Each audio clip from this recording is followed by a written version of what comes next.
Salut à toi, bienvenue sur ma chaîne YouTube, j'espère que tu vas bien. Et si ça ne va pas, la Bible dit que tout concourt au bien de ceux qui aiment Dieu et de ceux qui sont appelés selon son dessein. Alors sache que ça va aller. Je suis ravie et très excitée de te retrouver encore pour une nouvelle vidéo. Pour ceux qui seront de retour, bienvenue. Mais si c'est la première fois que tu vois ma tête, alors je t'invite à écouter la vidéo jusqu'à la fin. Et si tu aimes ce type de contenu, n'hésite pas à liker la vidéo, à cliquer sur le bouton t'abonner et à activer la cloche de notification pour être au courant à chaque fois que je vais poster de nouvelles vidéos. Donc aujourd'hui, je vais partager avec vous 5 astuces qui m'ont aidé et je pense qui vont vous aider également à grandir dans votre relation avec Dieu. Et sans plus tarder, on va passer à la vidéo, ça sera juste après l'intro.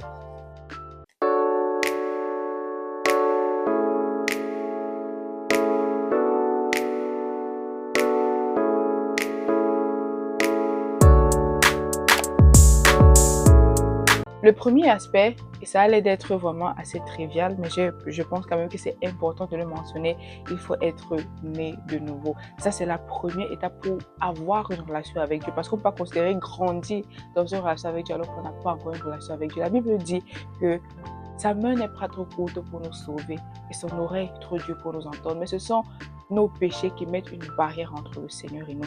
Nos péchés mettent une barrière entre le Seigneur et nous, mais en Jésus-Christ, nous avons le pardon des péchés. Alors pour déjà avoir une relation avec Dieu, il faut passer par Jésus. Jésus a dit, je suis le chemin, la vérité et la vie. Nul ne peut arriver au Père sans passer par moi. Donc pour avoir premièrement une relation avec le Père, il faut naître de nouveau. Donc si tu n'as pas encore accepté le Seigneur Jésus dans ta vie comme Sauveur et Seigneur, si tu n'es pas encore né de nouveau, je t'invite à mettre pause à la vidéo. Fais d'abord ta prière de repentance, travaille sur ton cœur, demande pardon à Dieu et décide d'accepter le Seigneur Jésus et son esprit dans ta vie. Et une fois que tu l'as fait, je reviens et on va passer au deuxième point. Le deuxième point que j'ai ici, c'est chercher Dieu dès le réveil. En fait, je ne peux pas dire à quel point c'est important et ça aide de chercher Dieu dès le réveil. Mets dans ton programme que la première personne avec qui tu dois parler chaque matin lorsque tu te réveilles, ça doit être le Seigneur. De chercher le Seigneur, de passer du temps, des temps de qualité dans la présence de Dieu. Et c'est une manière également de montrer au Seigneur qu'il a la priorité, de donner la priorité à Dieu et de savoir que Seigneur, je commence mes journées avec toi. Et lorsque tu commences tes journées avec Dieu, sache qu'il sera avec toi tout le long de ta journée. Quand on voit le peuple d'Israël dans l'Ancien Testament, lorsque la manne tombait du ciel, chaque matin, il fallait qu'ils aillent chercher la manne. Et quand le Seigneur Jésus a dit, donne-nous aujourd'hui notre pain de ce jour, ce n'est pas seulement le pain physique, mais c'est également le pain spirituel. Et chaque jour, le Seigneur a quelque chose à nous dire. Donc, dès le matin, entre dans la présence de Dieu et passe du temps avec lui. Et je peux te rassurer que ça va transformer tes journées. Le troisième point que j'ai ici, c'est lire la parole de Dieu constamment. Lire la parole de Dieu constamment. Et je vais dire quelque chose qui va peut-être choquer certains, mais moi, je suis de ceux qui recommande la Bible en audio. Parce qu'on ne va pas se mentir, les journées sont parfois chargées et on n'a pas toujours le temps de s'asseoir pour lire la Bible. Donc, la Bible audio peut nous aider. Moi, je pense qu'il y a 3 types de lecture. Il y a la lecture, la méditation de la parole de Dieu, où tu t'assois vraiment, tu médites la parole de Dieu, tu cherches les significations des mots, tu cherches vraiment qu'est-ce que le Seigneur est en train de me dire par rapport à ce passage, tu décortiques, genre tu vas en profondeur dans la parole de Dieu, tu rumines sur la parole. Et ça, c'est ce que je te conseille de faire le matin. Ensuite, il y a la lecture de la parole où tu fais juste une lecture, comme si tu lisais un livre pour avoir connaissance de la parole, et aussi la lecture audio de la Bible. Il y a plusieurs fois pendant que j'étais en train de travailler pour faire la cuisine, j'écoute la Bible audio et honnêtement, c'est toujours une grande bénédiction pour moi. Et parfois, je vais m'écouter un passage et j'ai une révélation subitement. Et je me dis, oh, j'ai jamais fait ça dans ce sens-là, pendant que je suis en train de travailler. Donc, je pense que c'est complètement OK de lire la Bible en audio, mais ça ne doit pas être notre moyen principal de lecture de la parole. On doit avoir des temps de qualité. Le quatrième point que j'ai mis, c'est avoir un cahier de prière et d'action de grâce.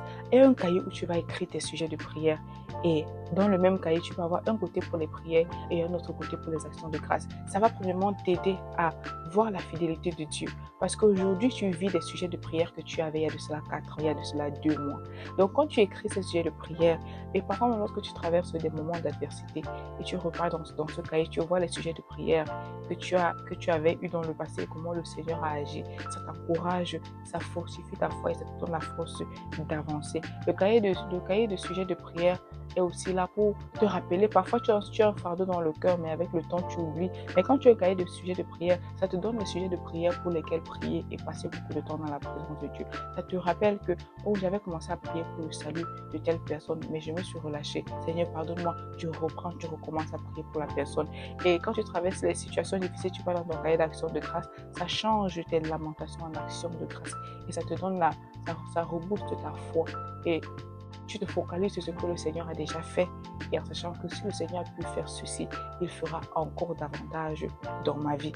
Le cinquième point, c'est la consistance et la discipline. Sache que tu n'auras pas toujours envie de prier, tu n'auras pas toujours envie de lire ta Bible, mais tu n'as pas toujours envie d'aller au travail, tu y vas quand même. Alors, fais-toi violence et sois consistant, sois discipliné. De te dire qu'aujourd'hui, je me suis levée, je n'ai pas vraiment envie de méditer la parole de Dieu, mais c'est pas grave, je vais quand même méditer la parole de Dieu. La consistance et la discipline seront toujours supérieures à la motivation. Malheureusement, on n'est pas motivé chaque jour et c'est un truc naturel, c'est humain.